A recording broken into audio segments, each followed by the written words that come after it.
लाडकी बहीण योजना जेव्हा सुरू केली होती त्यावेळी त्या संदर्भातले काही निकष होते। त्या निकषाच्या आधारावर बहिणींना अर्ज करायला सांगितला होता आणि कागदपत्रांच्या पूर्ततेला वेळ लागेल म्हणून ही मुभा दिली होती की त्यांनी सेल्फ सर्टिफिकेशन करायचं, म्हणजे त्यांनी जे सांगितलं ते सत्य मानून आपण त्या ठिकाणी त्यांना लाडक्या बहिणीचा लाभ देणं सुरू केलं। पण अर्थातच आपण ज्यावेळी कुठलाही सरकारी पैसा खर्च करतो त्यावेळी त्याचं CAGचं ऑडिट होतं आणि CAGच्या ऑडिटमध्ये निकषांप्रमाणे अर्ज आहेत की नाही याची माहिती द्यावी लागते आणि म्हणूनच योजना सुरू झाल्यानंतर आपण त्याचं KYC सुरू केलं आणि वेगवेगळे जे डेटाबेस होते त्याच्याशी कंपॅरिझन सुरू केलं, ज्याच्यामध्ये इन्कम टॅक्स विभागाकडनं आपण माहिती घेतली, सरकारचे जे काही कर्मचारी आहेत त्यांचं जिथनं पेमेंट होतं त्या पोर्टलमधनं आपण माहिती घेतली, जो काही आपला परिवहन विभाग आहे याच्यामध्ये मोटरची ओनरशिप कोणाकडे आहे 4 व्हीलरची याच्या डेटाबेसची माहिती घेतली, रेशन कार्ड याच्या डेटाबेसची माहिती घेतली आणि ही सगळी माहिती आपण ज्यावेळेस कोलेक्ट केली त्यावेळी असं लक्षात आलं की 5 लाख लोक असे आहेत ज्यांच्या घरी सरकारी नोकरी आहे,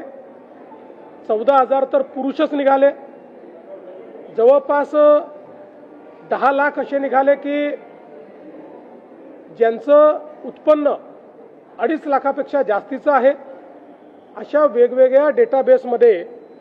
जे लोक अपात्र झाले त्यांना आपण अपात्र केलेलं आहे। त्यासोबत आपण हे सांगितलं होतं KYC करून घ्या, म्हणजे जे काही माहिती तुम्ही सादर केलेली आहे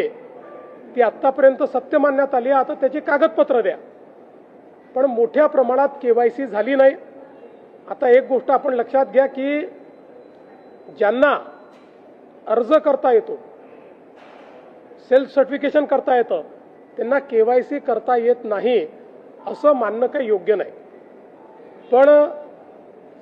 जवळपास 9 महिने सातत्याने पाठपुरावा केल्यानंतरही ज्यांनी KYC केली नाही ते अर्थातच कुठला तरी एखादा निकष पार पाडत नाही म्हणून त्यांनी KYC केली नाही। आणि म्हणून हे जे काही आत्ता या ठिकाणी जवळपास जे काही तुम्ही सांगितलं 60 लाख 80 लाख जो काही आकडा तुम्ही दिलेला असेल तर ते लोक या योजनेच्या पात्रतेचे निकष हे पूर्ण करताना दिसत नाही। जवळपास 1,70,00,000 महिला, थोडं आकडा कमी अधिक असेल 3-4 हजार ने, पण 1,70,00,000 महिला ज्या आहेत या